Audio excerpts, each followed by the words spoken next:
Hey guys, real quick one, just to show you that I'm an idiot, because when I massacre my rear wheel, levering it, the rubber on and off every second week to change tyres, I really should invest in a second set of rims. But anyway, I managed to stab my gasket, so I've got a replacement here, which comes in the box, just rolled up like that. But pulling it off, I just thought I'd just show you quickly what the KTM's setup is, because I haven't seen it before, and my dealer didn't know exactly how it goes together. Because I was saying, well, does it glue on? Does it just stretch on? But it does actually just stretch on. But what you have is a seal with a special seat in the rim there, that holds it all together, and underneath is actually yet another layer of rubber that stays there. So I guess air has to get through this seal and then through this rubber.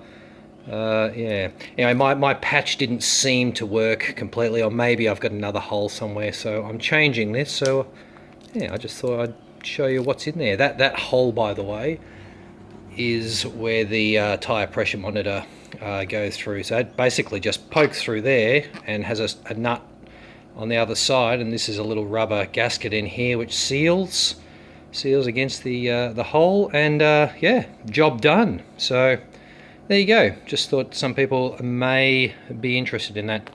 Cheers. Yeah, so there's my patch, and don't know if you can see, but I put a hole, see just there at my thumbnail there, a hole right through the rubber on where the bump is. And I couldn't get to seal, but I mean, obviously I think I have got that one to seal. So I was pretty impressed with my patchwork, but I've since found, I've gone around the perimeter there and found that this one's actually got a small hole there somewhere as well. One of them. So yeah, I think I've put holes in it more than once. So yes, I should be a bit more careful when ripping off the rim. Yes, ripping off the rubber. And this one here, the internal gasket, is actually just sort of welded together. So obviously that's not airtight though. Well, actually, probably once air gets through this other gasket, it's probably not getting through the spokes, but in fact it's getting, I don't know. Who knows? No, it was getting through a spoke. These things must not be, this must not be sealed. I have no idea. Interesting. One more thing, I guess if you do ever break a spoke on one of these bikes, hope you don't do it out in the middle of nowhere, because, well, one spoke's okay, but if you break half a dozen spokes, all sorts of problems, because they're hooked in down that end. So you have to unscrew. Obviously you have to unscrew this. Maybe that'll unscrew enough for this to drop out, and that can just stay there.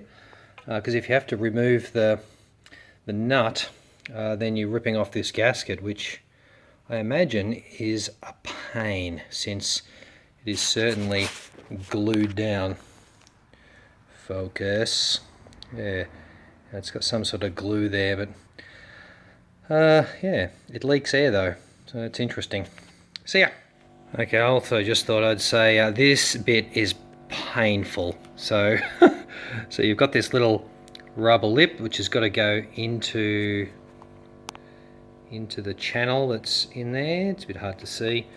And then the top's just sort of got to squeeze in, and I've got to go all the way around the tyre on both sides, so it ends up quite a flush seal. Hopefully when I get all the way around, this end doesn't have a big sort of bow in it, because that would be horrible. See ya. Okay, well, it's all on. My fingers are, my thumbs in particular, are burning, but but it is on, and it looks good. So I'll put the tube back on, not the tube, put the rubber back on, put it back on, pump it up, check it tomorrow, I guess, see if it's holds air like it should.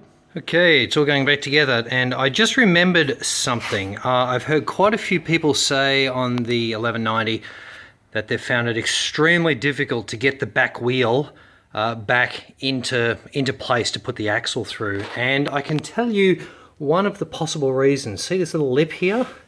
If you roll the wheel in and then try and lift it vertically, the spacer will hit this lip, and you will have to lever the axles apart by that much to be able to get the tyre to sit up here. And that's not going to work. So what you've got to do is lift it up behind and then push it forwards so that that spacer will actually sit on top of this. So it'll slide in above and drop down onto it. So yeah, just keep that in mind when you're trying to fit your rear wheel. Okay, so if that's not quite clear what I'm saying, this is the spacer, and you can see that if I've rolled the wheel this far and then I want to lift it up into so that the disc seats in between the pads, the spacer clashes. So I actually have to bring it back, lift it up, and then move it forwards, which I can't do with one hand, so you'll just have to believe me. Now that I've got two hands back, my axle is not in. Oh, that's disgusting. My axle is not in, and yet the wheel is sitting there and will actually turn because the spacers are sitting on these little shelves. So there you go. If you didn't know that, now you do.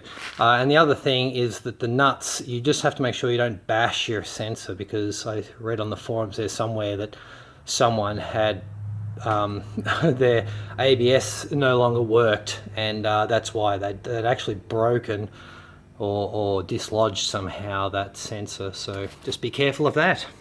Put the axle back in, and this puppy's ready to go. Don't talk to